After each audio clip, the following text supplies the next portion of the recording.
to We Go Live, a new source offered by Wild Horse Education and its volunteers. My name is Christa Pynn, and I'm your volunteer anchor for this service. We had planned to launch this service during June, but have moved the premiere date forward because we have two breaking stories this week for wild horses. The president's proposed budget that could cause tens of thousands of wild horses in BLM holding facilities to be sent to slaughter or be shot at the facility, and legal action filed by We. I'm speaking tonight with Laura Leigh, founder of Wild Horse Education. Hello, Laura. Hi, Christa. It's really nice of you to move this forward, and I know this was kind of thrust on you last minute, but we're getting so many emails right now, and people are so frantic that again, I appreciate you doing this, and appreciate you volunteering for We, and we all have to focus forward. There's a lot going on for wild horses. Yes, well, it's my honor, Laura. I've been following these stories for years and have been felt helpless. Like, what can, the average citizen do? And as this is going forward and getting, really in critical times, I realize I have to do something. So learning about this is my priority. And Laura, I feel like you have truly invested the time in educating us. And so we have some really serious issues going on right now. And I don't want to waste anyone's time. We want to get straight to the main issues. And I want to ask you, what does this proposed budget mean that has just come out in breaking news? Can you tell us about what's going on? Yeah, we're seeing a lot of budget cuts in a lot of things that people care about: healthcare, EPA, all across the board. But for the Wild Horse program, basically it's a $10 million budget cut right off the top. And where they hope to create that savings is by eliminating horses in holding facilities. So what they're talking about is using the money to put a bullet in the horses' heads at the holding facility, or ship them off to the kill buyers. And it's real. This isn't a rumor. This isn't conjecture. That's what the budget states. Wow. So, I mean, like right now, are we in danger that immediately they're going to start killing horses? I mean, I'm seeing this all over the internet. We're all in a panic. Where are we at with this right now? Okay, so every year, a budget has to be approved by Congress. So fiscal year for the government begins in October. Now, the budget debate takes a while. So it's going to have to be approved by the budget committees. It's going to have to go through language edits. Right now, this is a provision in the budget.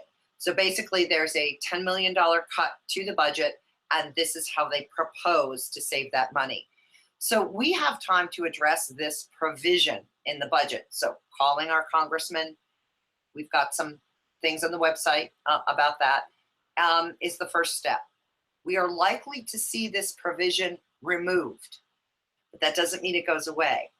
So this conversation of approving this budget is kind of like the beginning of a great big poker game in Congress, where people want the cards that they want in their hands. So this is deal-making time. And so we're going to see a lot of language change between now and the approval of this budget. If that provision is stricken, we could see it turn back up in a rider in a defense spending bill. So once this provision is removed, and it's likely to be removed, we have the American public is kind of going to look crazy. We've got the large environmental and wild horse organizations and animal welfare organizations on this.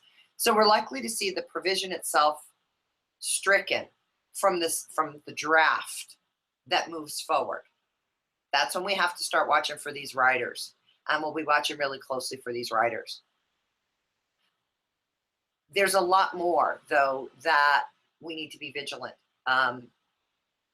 with right now. This administration does some very interesting things, and it is part of politics, and we've seen it before. It's called boom, and this hand does the deed, okay? So the boom right now is horses go to slaughter, is this thing in the budget. So what we have to watch for is the giveaway, because what I think they're really after is for states and counties to actually take over the management of wild horses in the states. So right now I'm watching very closely for the bills that would lay that foundation for them to actually, even though the federal government maintains jurisdiction, the states will have the say over the management, and that means your voice is out. Mhm. So that's kind of what I'm really watching for now. But, you know, we can't take this lightly. This really is an indicator of this agenda that's been very active. And you know, we've got a lot of, I've written a lot of articles on the website about how this has happened and about the tools that they're using. And we need to be very, very smart right now in how we address our legislators. So when you call your legislators, you know, make sure that you're being conversational. Don't call them and scream at them and call them horse killers, and because they're going to distance themselves from you and they're not going to listen. And so realize that right now what you're doing is you're exercising your political legs.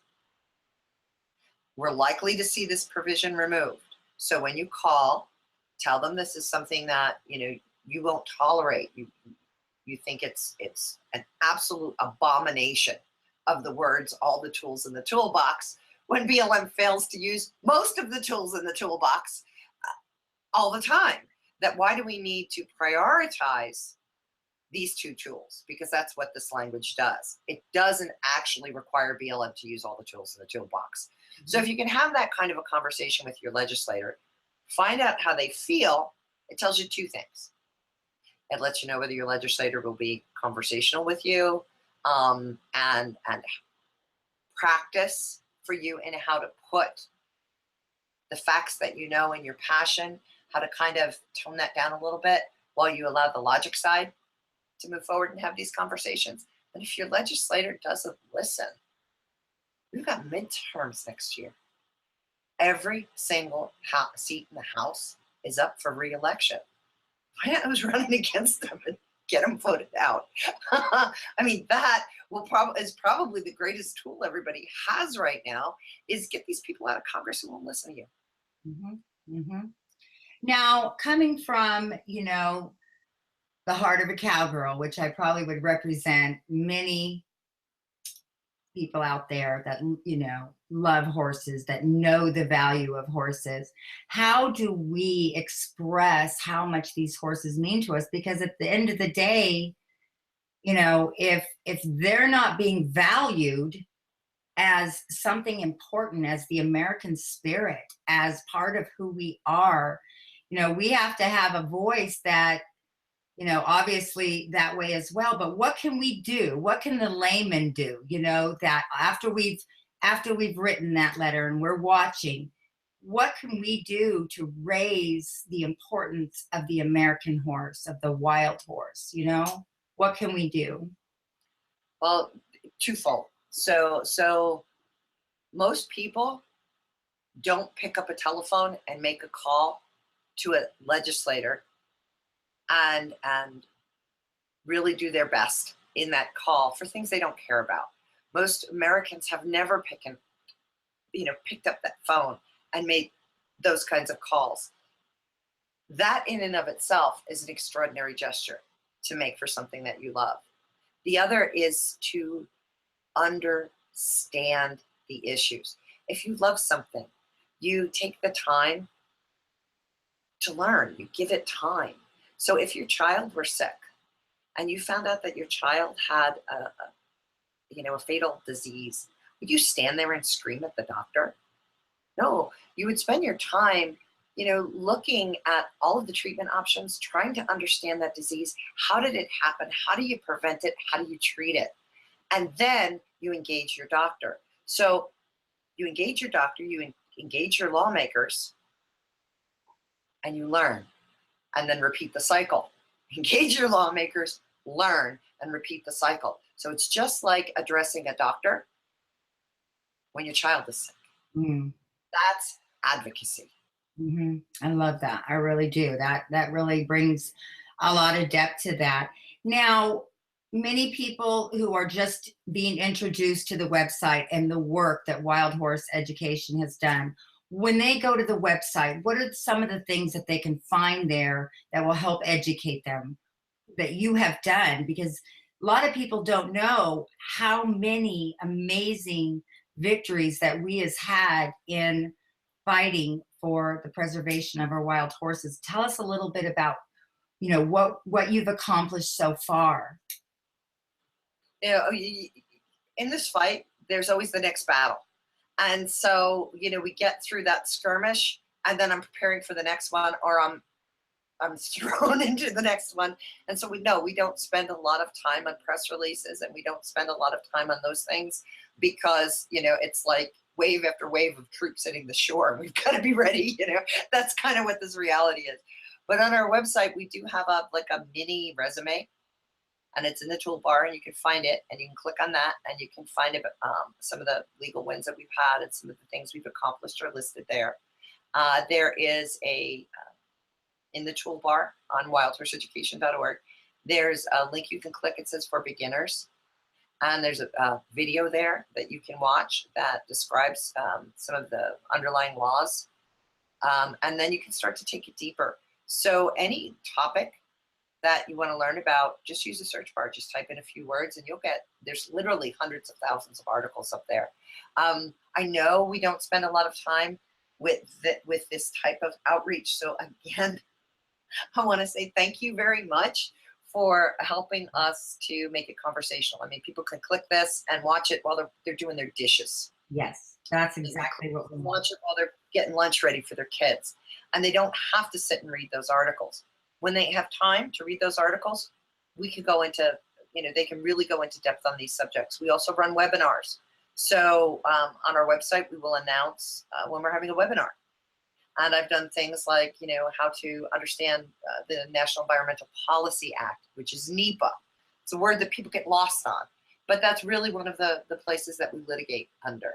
And so we do these webinars as well to try and educate the public to what we do. Yeah, I've learned so much just beginning. I was amazed at how much information, and I feel like, I've been following, but it just changes so much so quickly. And, I think if there's anything, I can say, because in support of so many different people that have the same goal, which is to help the horses that do different things.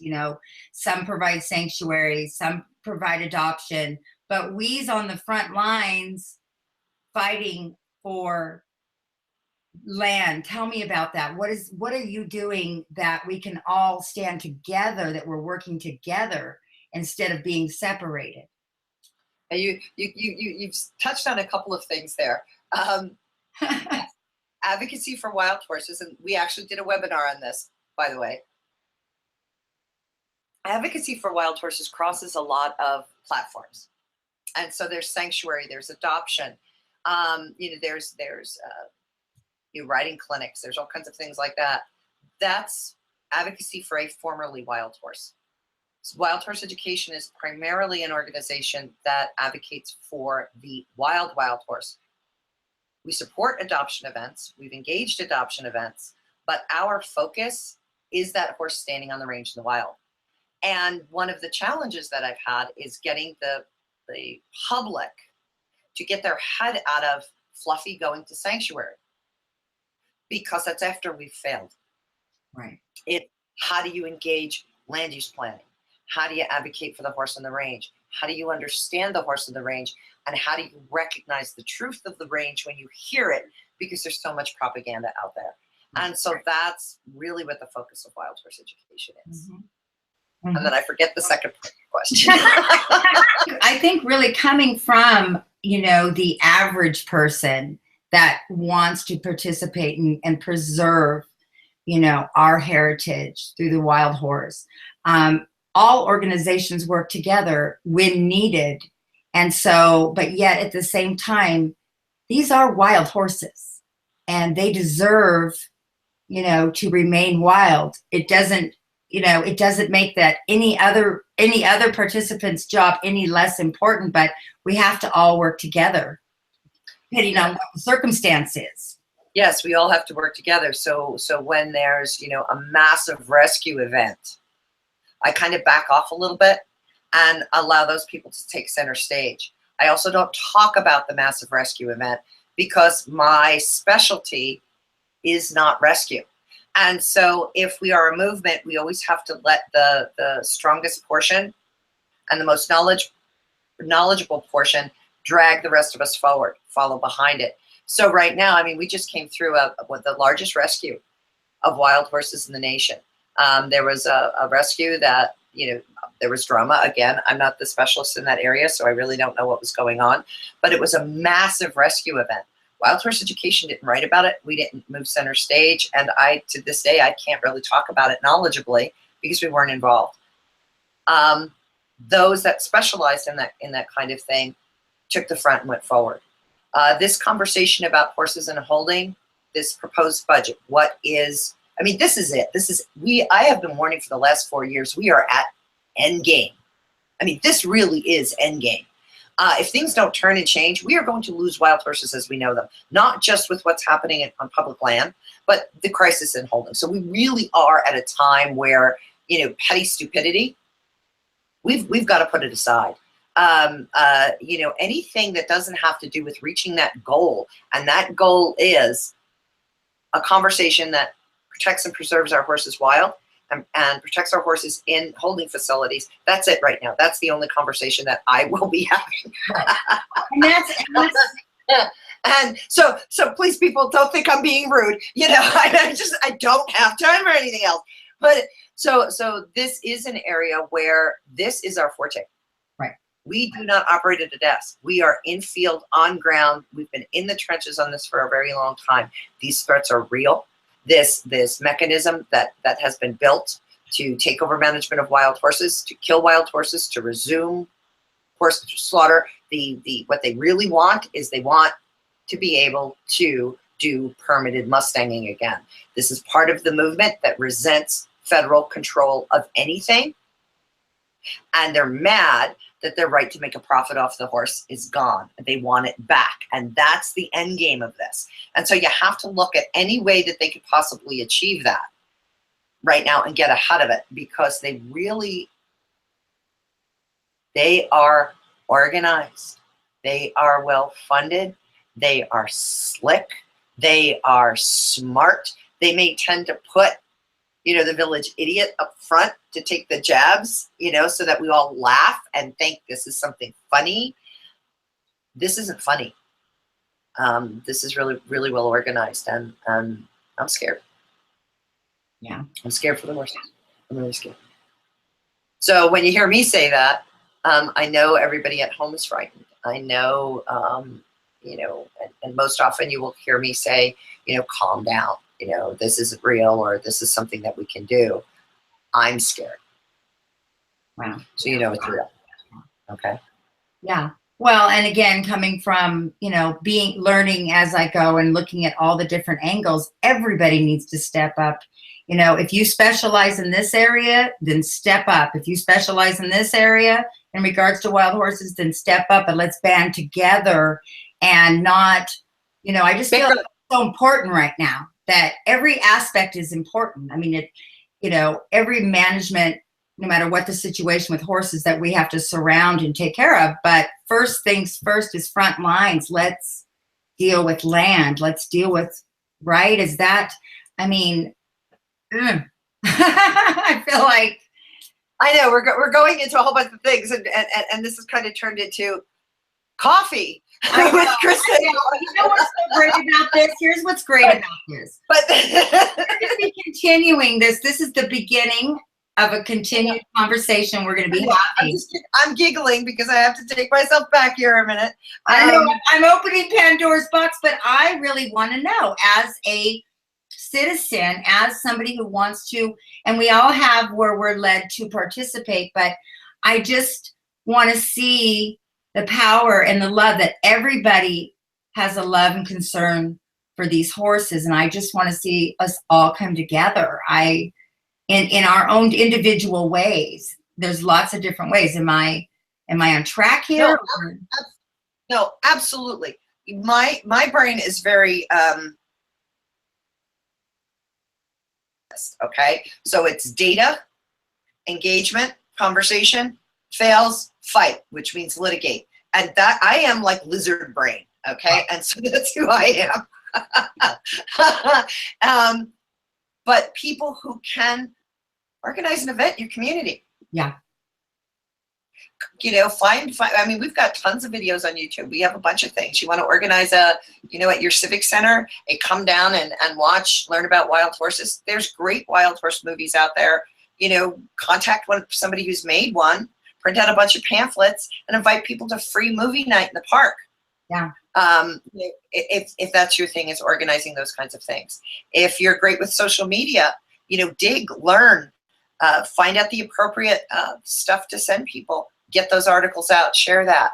Whatever it is that you do, but just know I'm operating on 3 points. You're the girl that we can come to learn about the front lines, and so that we understand everybody has their part, but everybody is important in this together.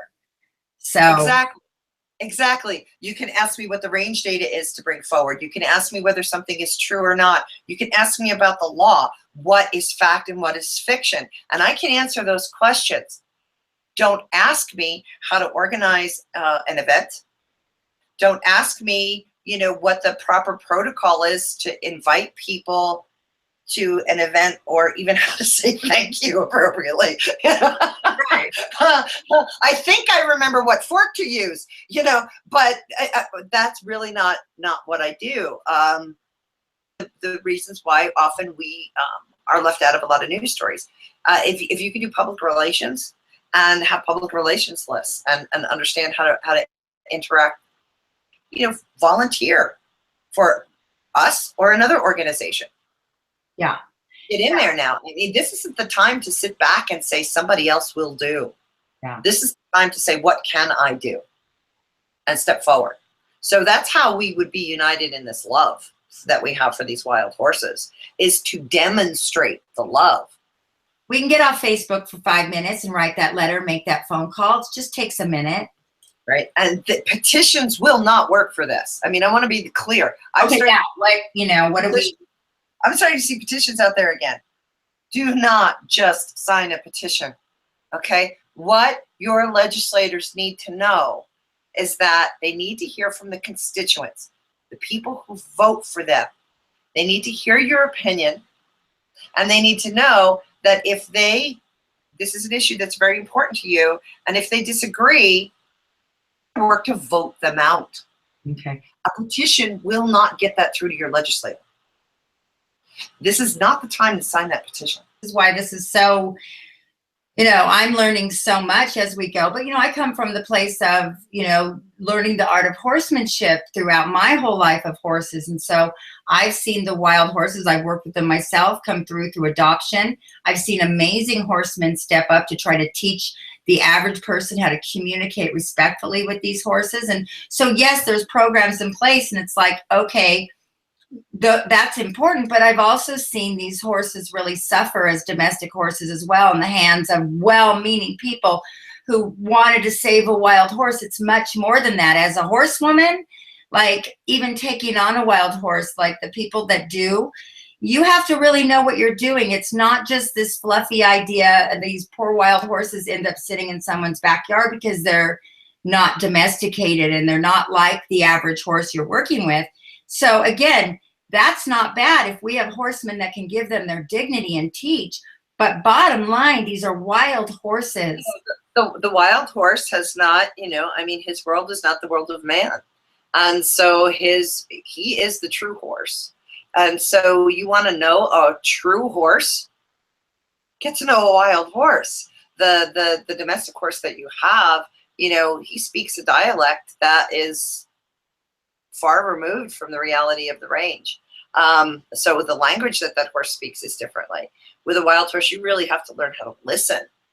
But at the same token right now, we have to learn how to listen. So there's clinics all over the place on how to, learn how to train your horse, how to listen to your horse, all of these things. But there's no clinic that teaches us how to listen to each other. Wow. And so if we're going to demonstrate our love for the wild horse, we need to kind of learn how to be a little more like the wild horse and how it communicates with its herd mates to keep the herd safe, you know? And so we have to learn that from the horse. I mean, if we love that horse and respect that horse and want to talk all about how it bonds and how great it is, we need to learn from the horse. Yeah. And part of that is how to move as a herd. Wow. So I love that. And I mean, I really want to end on that, because that is really, you know, the horse, I believe, truly reflects, is the one, we could call it an icon, but the one prey animal that truly, and we all know the healing of the horse, that it mirrors the heart of the human spirit. And, you know, if you know, what's happening to the horse really reflects the heart of humanity. And if we truly want to, you know, take a look at ourselves, the horse is unfortunately lending itself to help us do that. Now we need to respect it back. It has given us, you know, that picture of what's going on here. And it has walked into our world and built human history. We built human history on their backs. They fought our wars, they plowed our fields, they did every task we asked of them. The least we can do is follow them back. Mm. Mm-hmm. Yeah. Well, you know, our whole entire world is the internet, a click of a button. And if the lights went off and we couldn't communicate anymore through this realm that we've all become so reliant on, I bet we wish we had those horses. Maybe we don't want to just dispose of them, because someday in life they may come to take us in victory again. Do we really want to destroy that? Right, the world we're headed for, you know, could be a little Mad Max. I mean, it might be like right around the corner. You know, you might want to be able to find a horse. We might end up going back to that, you know, just one button, you know? One button. We might wish we had those horses and they hadn't been sent to slaughter. So, yes. All right, this is a powerful conversation. Litigation, okay? So I just want people to know that you know, I have started to write about that on the website. This push isn't going to stop. This, you know, no matter who's in office, those that want the prize aren't going to stop working for that. And so what we really need to do is begin to dismantle the corruption. And that's what we need to do in order to, so yes, we have to make the calls, but in order to keep the horse safe, we've got to begin to dismantle the lies that they're wrapped up in. Mm-hmm. Well, Laura, I want to personally thank you. I've followed your work, and I know it. I know it hasn't been easy. You've been on the front lines for these horses, and I want to get behind you and support you and encourage you. You know, and I'll put some links below. That we do have a video, wild video challenge that we're launching to get people aware and to fall back in love, and not to realize they're going to wake up one day and go, what do you mean we don't have wild horses? Where'd they go? You know, what do you mean that, you know, my granddaughter, I have a granddaughter that's a year old, and to think that someday I'll have to pull up a video to show them what the wild horses looked like. You know, I want to know that, you know, that. And if you were one of the people who stood by and said, someone else has this, someone else will do it, and you don't do anything, you'll also have to explain why you did nothing. Yeah. This is the time to pick up that phone and call your legislator. Well, you guys, this is a really important beginning conversation. Laura and I are going to be back weekly. If you guys have questions, please send them. Where should they email them to, Laura? Where are we emailing the questions to? We created WHEgoLIve at gmail.com. Okay, I will put the link below. I'll put the link below to our wild things. We want your videos. That's part of sending a wave of energy. If you feel like you can't do anything, you know, energy, positive energy, standing behind something makes a difference. We don't always see it at the time, but I really believe it does. So we're going to be putting the links below. Please, you guys, take a minute and check out Wild Horse Education's website and educate yourselves. I'm holding myself to the same accountability So I'm encouraging everybody to do that as well. Laura, thank you. This was Thank you very much. And thank you, people, for listening. Please, we're apologizing for this very informal first broadcast. We were not ready to launch this for another month yet. And we're doing this just because we feel we have to. My inbox, I'm missing emails because I'm getting so many people saying, what can we do? So we hope this helps.